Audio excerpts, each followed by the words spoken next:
Palte, deti z rómskej osady v chminianskych Jakubovanoch pri Prešove takto trávia prvý tohtoročný horúci víkend. Netradičný akvapark majú hneď pred chatrčami.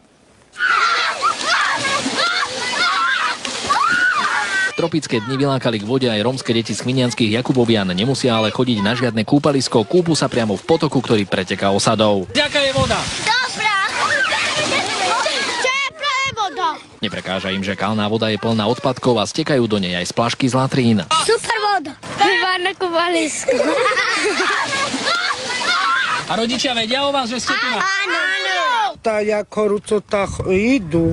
Môžu vy im, dovolíte. Ideme! Sa kúpajú. Nie všetci dospelí, ale deťom kúpanie v špinavej vode dovolia. Táto špinavá voda, ne? Nevadí. Však to vidno, že nemôžeš do takej vody, nie?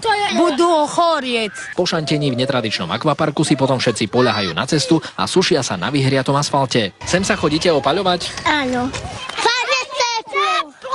Autá cez osadu preto prechádzajú pomaly a opatrne, trúbia na nich a čakajú, kým sa im uráči z cesty na čas stiahnuť. Keď ide auto, idete na bok, hej? Áno. A nebojíte sa, že vás prejde auto? Nie! Aj keď rodičia deti z vody často vyháňajú, kúpať sa takto budú celé leto. Z chminianskych Jakubovian, Martin Jedinák, televízia Markíza.